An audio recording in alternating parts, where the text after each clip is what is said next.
Doctor Baba Saheb Ambedkar open university.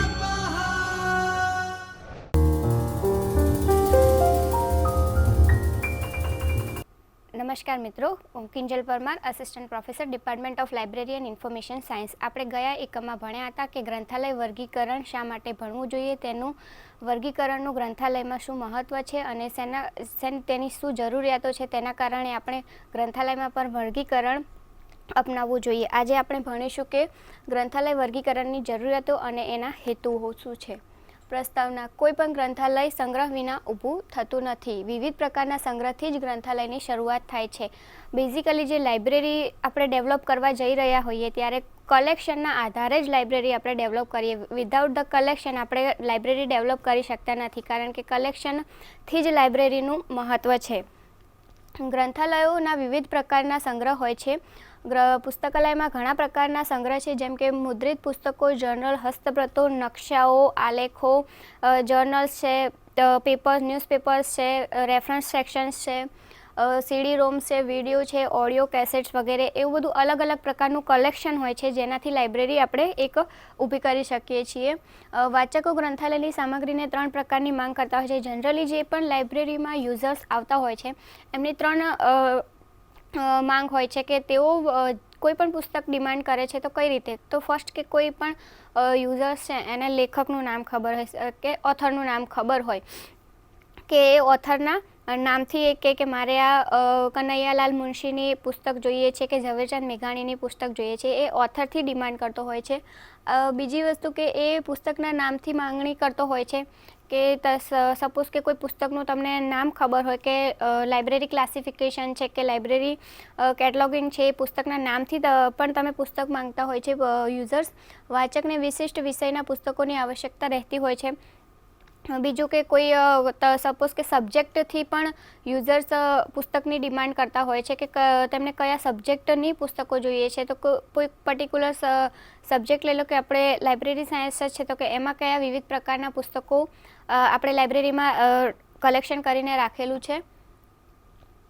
એવું કહી શકાય કે જ્યારે વાચક ગ્રંથાલયના પ્રલેખથી અજ્ઞાત હોય ત્યારે વર્ગીકરણ મદદનું સાધન બને છે. ગ્રંથાલય વર્ગીકરણ દ્વારા ગ્રંથાલયની સામગ્રી વિષયવાર વ્યવસ્થિત ગોઠવવામાં આવે છે.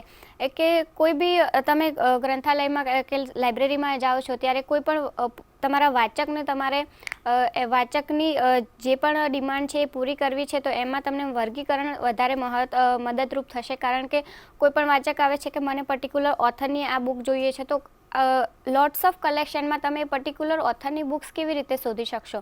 તો એ પોસિબલ છે બિકોઝ ઓફ ધ કે વર્ગીકરણ જો પ્રોપરલી તમે કોઈ પણ પુસ્તકોનું જે ક્લાસિફિકેશન કરેલું હશે તો એ ક્લાસિફિકેશનના આધારે તમે એ યુઝર્સની ડિમાન્ડને પૂરી કરી શકશો કે ઓથર વાઇઝ જોઈએ છે, ટાઇટલ વાઇઝ જોઈએ છે કે પછી તમારે કોઈ સબ્જેક્ટ વાઇઝ પુસ્તકને જોઈએ છે. ગ્રંથાલયની અન્ય પ્રવૃત્તિઓ કે જેમ કે ગ્રંથ પસંદગી, ગ્રંથ આપલે અને સંદર્ભ સેવાઓ જે ગ્રંથાલય વર્ગીકરણ ઉપર આધાર રાખે છે. કોઈ પણ પુસ્તકની જ્યારે પસંદગી કરવામાં આવે, એક ગ્રંથાલયથી બીજા ગ્રંથાલયમાં પુસ્તકની આપલે થતી હોય છે. અને સંદર્ભ સેવાઓ, સંદર્ભ સેવા એટલે કે રેફરન્સ સર્વિસીસ છે, રેફરલ સર્વિસીસ છે, ILL સર્વિસીસ છે, એવી બધી વિવિધ પ્રકારની સર્વિસીસ આપવા માટે પણ ગ્રંથાલયમાં વર્ગીકરણ એક મહત્વનો ભાગ ભજવે છે. વર્ગીકરણના લીધે ગ્રંથાલયની સામગ્રીનો ઉપયોગ આયોજનપૂર્વક થઈ શકે છે. એટલે જો ગ્રંથાલયમાં વર્ગીકરણ અપનાવીએ આપણે તો પ્રોપર જે પણ ગ્રંથાલયની જેટલી પણ સામગ્રીઓ છે, જેમ કે પુસ્તકો છે, પુસ્તકોમાં વિવિધ પ્રકારના પુસ્તકો હોય એને આપણે કઈ રીતે અરેન્જ કરીએ છીએ. જર્નલ્સ છે તો જર્નલ્સને આપણે કઈ રીતે રાખીએ, જેમ કે સીડી રોમ્સ છે તો સીડી રોમને પણ એક પ્રોપર અરેન્જમેન્ટમાં મૂકવામાં આવે. આ બધા આયોજનમાં વર્ગીકરણ આપણને ખૂબ જ મદદરૂપ બને છે. વર્ગીકરણ વિવિધ પ્રલેખોનું કરવામાં આવે છે. ગ્રંથાલયમાં કેવા પ્રલેખો હોય તેની પણ આપણે ચર્ચા કરીશું. જે પણ બેઝિકલી મેં જ્યારે શરૂઆત કરી લેક્ચરની ત્યારે જ તમને કીધું કે ગ્રંથાલયમાં જે કલેક્શન છે એના આધારે જ તેનું ડેવલપમેન્ટ થાય છે. તો કયા કયા પ્રકારનું કલેક્શન આપણે ગ્રંથાલયમાં રાખી શકીએ જે કલેક્શન વાચકો માંગતા હોય છે. પ્રલેખોમાં કેવા પ્રકાર, પ્રલેખો મીન્સ કે ડોક્યુમેન્ટ, કયા કયા પ્રકારના ડોક્યુમેન્ટ લાઇબ્રેરીમાં સંગ્રહ કરવામાં આવે છે. હસ્તપ્રતો હોય એટલે મેન્યુસ્ક્રિપ્ટ, કોઈ પણ વ્યક્તિ દ્વારા હાથેથી લખાયેલું હોય એ મેન્યુસ્ક્રિપ્ટને પણ લાઇબ્રેરીમાં કલેક્શન રાખવામાં આવે છે એનું મુદ્રિત પુસ્તકો, સામાયિકો, પત્રિકાઓ, નિવેદનો, ફોટો, પુનઃ ઉત્પાદન, sound records, films, musical records, microfilms, નકશા, એટલાસીસ, ચાર્ટ્સ, ચિત્ર, ઇલેક્ટ્રોનિક મીડિયા વસ્તુઓ જેવી કે સીડી રોમ છે, જેના દ્વારા માનવ વિચારનો સંપર્ક અને સંરક્ષણ થાય છે. લાઇબ્રેરીમાં કયા કયા પ્રકારનું કલેક્શન હોય? ફર્સ્ટ ઓફ ઓલ કે આપણે જોઈએ તો મેન્યુસ્ક્રિપ્ટ્સ છે, જે હાથેથી કોઈ વ્યક્તિ દ્વારા હાથેથી લખાયેલું, જેમ કે ગાંધીજીએ તેમની જીવનની કથા હાથેથી લખી હોય એ મેન્યુસ્ક્રિપ્ટ પણ લાઇબ્રેરીમાં સંગ્રહ કરવામાં આવે છે. એ સિવાય વર્લ્ડના જેટલા પણ મેપ્સ છે, જે રાજ્યના હોય, તાલુકાના, જિલ્લા કક્ષાના કે આખા વર્લ્ડ લેવલના કે કન્ટ્રીના જેટલા પણ નકશા હોય છે એ બધાનું કલેક્શન રાખવામાં આવે છે. વિવિધ પ્રકારની જર્નલ્સ, પુસ્તકો, સામાયિકો, ન્યૂઝપેપર્સ હોય, મેગેઝિન્સ હોય, આ બધાનું કલેક્શન કરવામાં આવે છે. આ ઉપરાંત જે સીડી રોમ્સ છે, જે ઓડિયો વિઝ્યુઅલ કલેક્શન હોય એ પણ તમને લાઇબ્રેરીમાં જોવા મળશે. નેચર ઓફ ડોક્યુમેન્ટ, પ્રલેખોનું સ્વરૂપ, કેવા પ્રકારના જે ડોક્યુમેન્ટ્સ છે એ લાઇબ્રેરીમાં રાખવામાં આવે છે. નીચેના પરિબળો દ્વારા દસ્તાવેજો સંગ્રહ અને પુનઃપ્રાપ્તિની સમસ્યા જટિલ થઈ ગઈ છે. કોઈ પણ તમારે પુસ્તક જોઈતું હોય, એક વખત તમે વાંચ્યું હોય, બીજી વખત જ્યારે તમે એ જ પુસ્તકને લેવા જાઓ છો ત્યારે તમારે એ પુસ્તકને શોધવામાં બહુ જ મુશ્કેલીઓ અનુભવાતી હશે, કારણ કે એ પુસ્તક તમે જ્યારે પહેલી વખત લીધું હોય એ ત્યારે ત્યાં હોય ને બીજી વખતે જ્યારે તમે લેવા જાઓ છો ત્યારે એની જગ્યા જો વર્ગીકરણ ના કર્યું હોય તો બદલાઈ જાય છે, ત્યારે તમને એ પુસ્તક શોધવામાં મુશ્કેલીઓ પડે છે. તો તેમાં કઈ જટિલતાઓ ઉદ્ભવી શકે છે? તો વિવિધ પ્રકારના પ્રલેખોના ઉત્પાદનમાં સતત વૃદ્ધિ છે. જેવી રીતે કલેક્શનમાં વધારો થતો જાય છે, પુસ્તકોમાં જેવી રીતે જ્ઞાનમાં વધારો થતો જાય એવી રીતે પુસ્તકોમાં પણ વધારો થતો જાય છે, જે જ્ઞાન વિસ્ફોટ અથવા તો માહિતી વિસ્ફોટના નામથી પ્રચલિત થયું છે. વિશ્વની વિવિધ ભાષાઓમાં પ્રલેખો પ્રકાશિત થતા હોય છે. જરૂરી નથી કે આપણે એક ભાષા જાણતા હોય તો એ એક જ ભાષાના પુસ્તકો પબ્લિશ થતા હોય. અલગ અલગ પ્રકારની હિન્દી છે, ઉર્દૂ છે, મરાઠી, સંસ્કૃત, ઇંગ્લિશ લિટરેચર છે, ગુજરાતી છે, એ બધી જ લેંગ્વેજ જે લોકો જે લેંગ્વેજથી પરિચિત છે એ લેંગ્વેજમાં પોતાના પુસ્તકો પ્રકાશિત કરતા હોય છે. પ્રલેખો વિવિધ ભૌતિક સ્વરૂપમાં પ્રકાશિત થતા હોય છે. જે પણ ડોક્યુમેન્ટ છે એનું કોઈ પર્ટિક્યુલર એવું નથી કે ડોક્યુમેન્ટ્સ એટલે કે બુક્સ, એનું એક જ સ્વરૂપ હોય. બુક્સ પણ હોય, એ મેગઝિનના સ્વરૂપમાં પણ હોય, જર્નલના સ્વરૂપમાં પણ હોય. સપોઝ કે કોઈ નાની એવી ડાયરીને પણ પુસ્તક તરીકે બનાવતા હોય છે. વિભિન્ન પ્રકારના અને જટિલ વિષય વસ્તુ ધરાવતા પ્રલેખો ભિન્ન સ્વરૂપ રજૂ થતા હોય છે. અલગ અલગ વિષયના અલગ અલગ પુસ્તકો અલગ અલગ સ્વરૂપમાં પ્રકાશિત કરવામાં આવે છે. ગ્રંથાલય અને પ્રલેખો પ્રત્યેનો વાચકોનો અભિગમ જટિલતા ભર્યો છે. આ વાક્ય પરથી એવું કહી શકાય કે કોઈ પણ યુઝર્સ આવે છે તો એ એક જ સપોઝ કે કોઈ એક યુઝરને માત્ર કે લાઇબ્રેરી ક્લાસિફિકેશનની પુસ્તક જોઈએ છે તો એ એક જ વિષય ઉપર ફોકસ કરશે, ના કે ક્યારે એવું નહીં વિચારે કે હવે આનાથી આગળ બીજા કયા વિષયોમાં આપણે જઈ શકીએ, આનાથી બીજું કયું પુસ્તક વાંચી શકીએ. ઘણા બધા એવા યુઝર્સ આવતા હોય છે કે જેઓ એક જ પુસ્તકને પકડી રાખતા હોય છે અથવા તો એક જ વિષયને પકડીને તેઓ લાઇબ્રેરીમાં ડિમાન્ડ કરતા હોય છે કે આ જ વિષયની જેટલી પણ પુસ્તકો છે એ જોઈએ છે. એ વિષય ક્ષેત્રની બહાર નીકળવા નથી માંગતા હોતા, એટલા માટે એમનો જે કોઈ પણ ડિમાન્ડ કરવાનો સ્કોપ છે એ અવરોધાય છે. પ્રલેખોનો સંગ્રહ અને ભંડાર, ડોક્યુમેન્ટ કઈ રીતે સંગ્રહ કરી શકાય અને કેવા ભંડાર હોય છે. સંસ્કૃતિના આરંભકાળથી જ મનુષ્યના વિચારોના દસ્તાવેજોનો સંગ્રહ અને એની જાળવણી માટે આવશ્યકતાને માન્યતા આપી હતી. કોઈ પણ વ્યક્તિને જ્યારે કોઈ પણ વિચાર આવે તો તે તરત જ એને ડોક્યુમેન્ટ કરી લેતો હોય છે કે આ એને અથવા તો પુસ્તક સ્વરૂપમાં એના વિચારોને પુસ્તકમાં સમાવીને એના વિચારોને પ્રદર્શિત કરતો હોય છે. પુસ્તકો અને અન્ય રેખાંકિત સામગ્રી એ માનવ વિચારના કાર્યો અને સિદ્ધિના દસ્તાવેજો ભવિષ્યની સિદ્ધિ માટેની આધાર સેવા આપે છે. આજના ડિજિટલ યુગમાં ગ્રંથાલયમાં પ્રિન્ટ તેમજ નોન પ્રિન્ટ બંને પ્રકારના પ્રલેખોનો સંગ્રહ કરવામાં આવે છે. આપણે બધા જાણીએ છીએ કે આઈસીટી ઈરા અને ડિજિટલ ઈરા આવી ગયો છે, એટલે ના કે માત્ર જે પ્રિન્ટ મીડિયા એટલે કે પુસ્તકો છે એના સિવાય એ પુસ્તકોને ડિજિટલ કરી અને પણ ડિજિટલ કોપી લાઇબ્રેરી દ્વારા રાખવામાં આવતી હોય છે, તે તેમની વેબસાઇટ ઉપર મૂકવામાં આવે છે. માત્ર પુસ્તકો જ નહીં, જર્નલ્સ હોય, મેગઝિન્સ હોય, ન્યૂઝપેપર્સ હોય, કે કોઈ પણ પ્રિન્ટ મીડિયા જેને આપણે ડિજિટલ કરી શકીએ છીએ એ બધા જ પ્રિન્ટ મીડિયાને ડિજિટાઇઝ કરી અને યુઝર સુધી પહોંચાડવામાં આવે છે, જેથી યુઝર્સનો સમય આપણે બચાવી શકીએ અને એમને એ સોફ્ટ કોપી તેઓ ભવિષ્યમાં તેમને રાખવી હોય તો પણ રાખી શકે છે અને એના માટે કોઈ પણ પ્રકારનો અલગથી સંગ્રહ કરવાની જરૂર પડતી નથી. તેમજ જે મેઇન પ્રોબ્લેમ હોય છે કે પ્રિન્ટ મીડિયા જે આપણા પ્રિન્ટ પુસ્તકો છે એમને સંગ્રહ કરવા માટે એક જગ્યાની જરૂર પડતી હોય છે. એ જે જગ્યા એક મુશ્કેલી બની શકે છે કે જો ઓછી જગ્યા હોય તો આપણે પુસ્તકોનો સમાવેશ કરી શકતા નથી. તો એ ડિજિટલ જે પુસ્તકો તમે કરી રહ્યા છો એના કારણે ડિજિટલ પુસ્તકોમાં એ જગ્યાનો અભાવ દૂર થઈ જાય છે. પ્રલેખોની ગોઠવણી માટેના નિર્ધારિત ઘટકો. લાઇબ્રેરીમાં પ્રલેખો મતલબ કે પુસ્તકો કે ડોક્યુમેન્ટ કઈ રીતે ગોઠવવા એના અમુક ઘટકો છે. ગ્રંથાલયમાંના પ્રલેખોને વિવિધ રીતોથી ગોઠવણી કરી શકાય છે. કઈ રીતે ગોઠવણી કરી શકાય, જેમ કે લેખકના મથાળા. સપોઝ કે ઝવેરચંદ મેઘાણી છે તો ઝવેરચંદ મેઘાણીને જેટલી પણ પુસ્તકો છે એને આપણે એક અલગ સેક્શન બનાવીને રાખીએ છીએ, અથવા તો એમના રંગ, તેમના કદ, ભાષા વગેરે માપદંડના આધારે આપણે પુસ્તકોને ડિવાઈડ કરતા હોઈએ છીએ. જેમ કે બહુ મોટી સાઇઝના પુસ્તકો છે તો એમને આપણે અલગ એક કલેક્શન બનાવીને રાખીએ. સપોઝ પછી કે હિન્દી લેંગ્વેજ છે, ઇંગ્લિશ છે અને ગુજરાતી લિટરેચર છે તો એ બધી જ લેંગ્વેજમાં જે પુસ્તકો છે તેને આપણે અલગ રીતે કલેક્શન કરીને રાખી શકીએ છીએ. તો આ એક વર્ગીકરણમાં ઘટક થયું કે તમે લાઇબ્રેરીમાં પુસ્તકાલયમાં વર્ગીકરણમાં જે પુસ્તકોનું તમારે વર્ગીકરણ કરવું છે તો તમે કઈ રીતે કરી શકો કે આ બધા ઘટકો છે એના આધારે તમે પુસ્તકોનું વર્ગીકરણ કરી શકો છો. મિલ્સ તેમના પુસ્તક મોડર્ન આઉટલાઇન ઓફ લાઇબ્રેરી ક્લાસિફિકેશનમાં દસ્તાવેજોની વ્યવસ્થાને નિર્ધારિત કરી નીચેની સંભવિત સુવિધાઓને સૂચિબદ્ધ કરી છે. મિલ્સ એ તેમનું જે પુસ્તક હતું તેમાં તેમણે અલગ પ્રકારના ઘટકો આપ્યા છે કે તમે પુસ્તકોને કઈ રીતે વિભાજિત કરી શકો છો અથવા તો કેવા કલેક્શન બનાવી શકો છો. તે કયા છે? તો વાચકોની ઉંમર, જેમ કે નાના બાળકો છે તો નાના બાળકોનું એક અલગ સેક્શન બનાવવામાં આવે છે. એવી જ રીતે જે વૃદ્ધ માટે પણ એક, જેમ કે ગીતા છે, મહાભારત છે, એવી રીતે જે પણ રિજનલ બુક્સ છે તેનો એક અલગ સેક્શન બનાવે. એટલે કે વાચકોની ઉંમરને ધ્યાનમાં રાખીને તમે પુસ્તકોને વિભાજિત કરી શકો છો.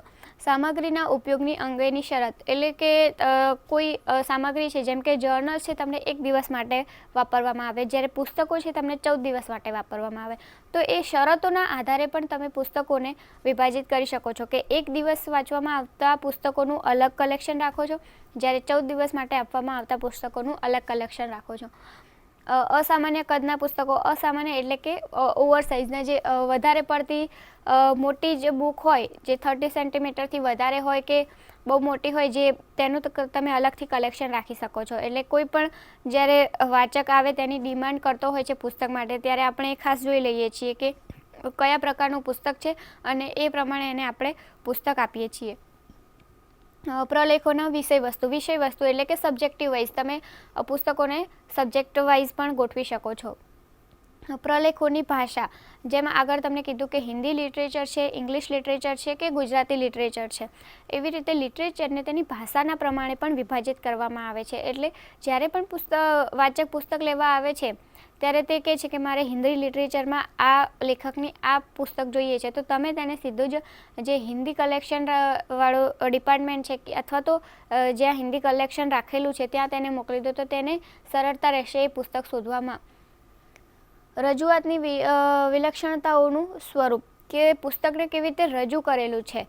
કોઈ પુસ્તક ને વિસ્તૃત રીતે રજૂ કરેલું હોય અથવા તો કોઈ પુસ્તકને સંક્ષિપ્તમાં વિસ્તૃત કરેલું હોય, તો એને રજૂઆત કઈ રીતે કરી છે એ રજૂઆતના આધારે પણ ઘણા પુસ્તકોની ગોઠવણી કરવામાં આવતી હોય છે. પ્રકાશન વર્ષ, આ ઘણી બધી તમે જે જૂની લાઇબ્રેરીઓ હશે, જે જૂના ગ્રંથાલયો હશે તેમાં જશો તે તમને આ સેક્શન જોવા મળશે કે જે પણ 2000 પહેલાંના અથવા તો 1960 પહેલાંના દાયકાના જેટલા પણ પુસ્તકો પ્રકાશિત થયા છે તેને એક અલગ કલેક્શન એ લોકો રાખતા હોય છે. અને 2000 પછીના કે કોઈ પણ એક પર્ટિક્યુલર વર્ષને ધ્યાનમાં રાખી અને નવા પુસ્તકો અને જૂના પુસ્તકો અને સ્વતંત્રતા પહેલાંના જે પણ પુસ્તકો હોય છે એનું અલગ અલગ કલેક્શન એવી રીતે વર્ષના આધારે કરતા હોય છે કે આ દાયકા પહેલાં પ્રકાશિત થયા હતા, આ દાયકા પછીના પ્રકાશિત થયા હતા. તો કોઈ પણ જે હિસ્ટ્રી કોઈને જાણવી હોય તો એ વર્ષના આધારે તેઓ પુસ્તકોને શોધી લેતા હોય છે. સ્થાનિક ઇતિહાસ સંગ્રહ કે કઈ રીતે તમે ઇતિહાસને કોઈ પણ પુસ્તક છે એનો સંગ્રહ કેવો છે એનો ઇતિહાસના પ્રમાણે પણ તેઓ ગોઠવતા હોય છે. અને ભેટ સંગ્રહ એટલે કે કોઈ પણ પુસ્તક જે ભેટમાં મળેલું હોય છે તો તેનું પણ અલગ કલેક્શન રાખવામાં આવે છે. આ પર્ટિક્યુલરલી તમે જે તમને જે સ્ક્રીન ઉપર દેખાય છે એ બધા જે ઘટકો છે એને આપણે એક કલેક્શનના સેક્શન પણ કહી શકીએ કે જેમ કે ઓવરસાઇઝની બુક્સ છે તો ઓવરસાઇઝ બુક કલેક્શન એવી રીતે એ સેક્શન કહી શકાય કે ઓવરસાઇઝ બુક સેક્શન. બીજું જોઈએ તો ચિલ્ડ્રન એરિયા સેક્શન એવી રીતે કહી શકાય. પછી કે રેફરન્સ બુક્સ છે જે સંદર્ભ બુક્સ છે એ બધાનું અલગ સેક્શન તો રેફરન્સ બુક સેક્શન. અને હિન્દી સાહિત્ય હોય તો કે હિન્દી સાહિત્યનું હિન્દી સેક્શન અથવા તો ગુજરાતી સેક્શન એવી રીતે. પછી કે ગ્રેટીસ મતલબ કે ભેટ આવેલી બુકો છે તો કે ગ્રેટીસ સેક્શન એવી રીતે અલગ અલગ જે પણ આ ઘટકો છે એને સેક્શન બનાવીને તમે પુસ્તકોનું વિભાજન કરી શકો છો. ગ્રંથાલયમાં પ્રલેખોની ગોઠવણી કઈ રીતે ગોઠવણી કરતા હોય છે. 19મી સદીના અંત ભાગ સુધી ગ્રંથાલયનો સંગ્રહ કદમાં નાનો હતો. આટલા બધા વિષય ક્ષેત્રો જે હાલમાં જોવા મળે છે તેમનો વિકાસ ન થયો હતો તથા પ્રકાશન પ્રવૃત્તિ બહુ ફેલાઈ નથી. ગ્રંથાલય પોતાના સંગ્રહના નિશ્ચિત સ્થાનને આધારે પણ ગોઠવણી કરવાનો પ્રયાસ કરતા હતા. આપણે સૌ જાણીએ છીએ કે જે 19મી સદીમાં ગ્રંથાલયોનું એટલું બધું વિકાસ થઈ રહ્યો નહોતો ત્યારે ગ્રંથાલયો તમને એક નાનકડા અમથા રૂમમાં જોવા મળતા. આજે એ જ ગ્રંથાલયો તમને 3 થી 4 માળની બિલ્ડિંગમાં જોવા મળશે અથવા તો 5 થી 6 એવા એરિયામાં તમને જોવા મળશે કે ગ્રંથાલયોનો વિકાસ વધતો જાય છે.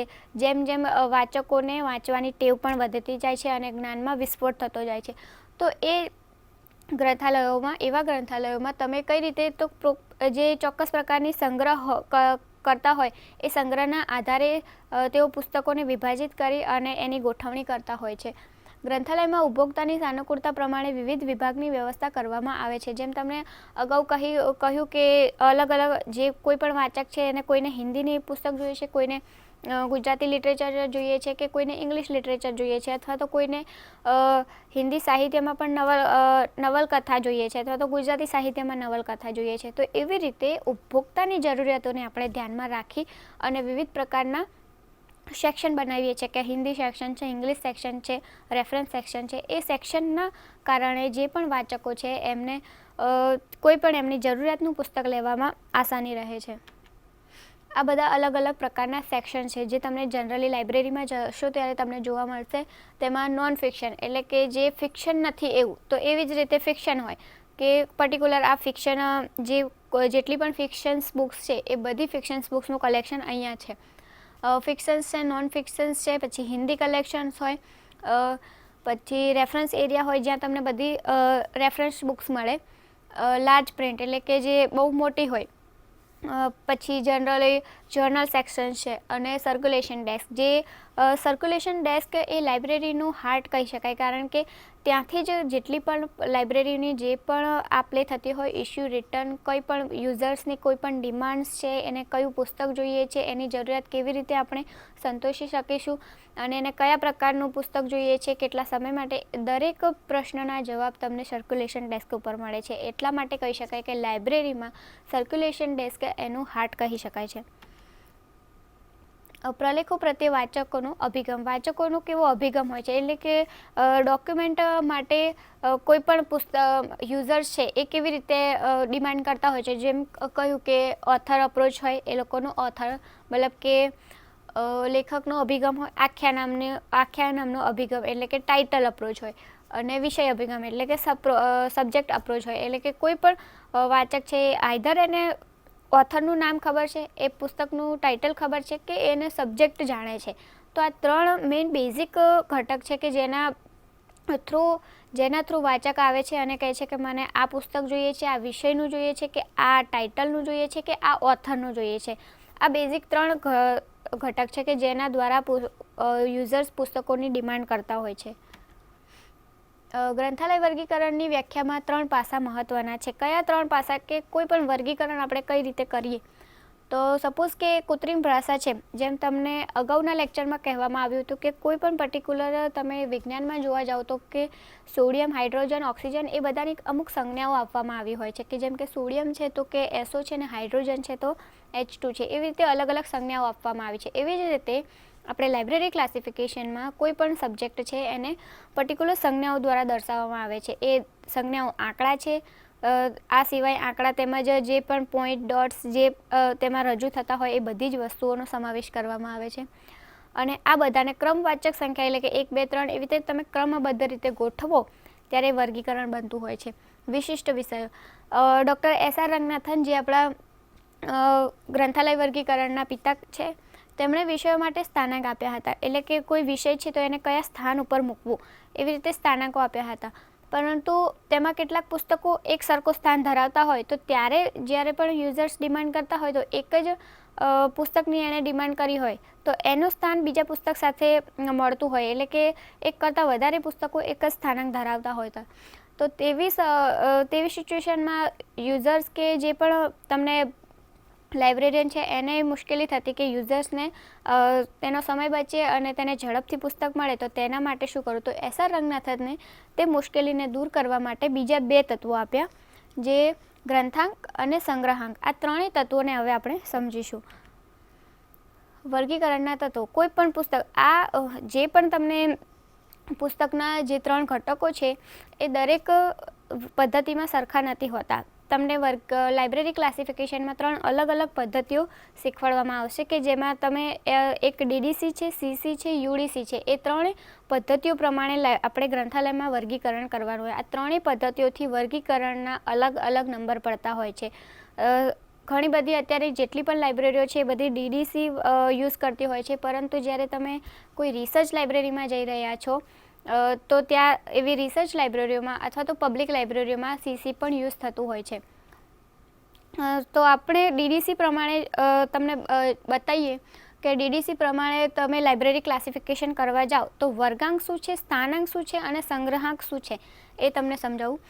લાઇબ્રેરી ક્લાસિફિકેશનમાં સપોઝ કે આપણે આ લાઇબ્રેરી ક્લાસિફિકેશનની બુક છે તો એમાં વર્ગાંક એનો નંબર DDC પ્રમાણે જ્યારે તમે DDCના શેડ્યુલમાં જુઓ તો એનો નંબર 025.43 આવે. પછી નીચે તમને આવી રીતે HUS લખેલો હોય અને અહીંયા નીચે એક નંબર લખેલો હોય. હવે આ તમારું એક વર્ગીકરણ થયું, ગ્રંથાલયનું વર્ગીકરણ થયું કે આ પુસ્તકનું તમે વર્ગીકરણ કર્યું. હવે આમાં જે 0.025 છે એનો વર્ગ થયો, એટલે કે એક પર્ટિક્યુલર નંબર થયો, એને વર્ગાંક કહીશું. જેમ કે ક્લાસિફિકેશન એટલે કે 0.20 એટલે કે પર્ટિક્યુલર નંબર થયો. જે 0.25 છે એ તમારો વર્ગાંક થયો. હવે એનો ગ્રંથાંક SR રંગનાથન દ્વારા એવું કહેવામાં આવ્યું કે ગ્રંથાંકમાં તમે પુસ્તકનો જે ઓથર છે એના સરનેમના ફર્સ્ટ 3 લેટર્સ તમારે ગ્રંથાંકમાં આપવાના હોય છે. એટલે કે આ પુસ્તકમાં સબીત હુસેન એ એનો ઓથર છે, તો હુસેન એ એની સરનેમ છે તો HUS એમ કરીને તમને અહીંયા HUS એક ગ્રંથાંક પાડવામાં આવ્યો.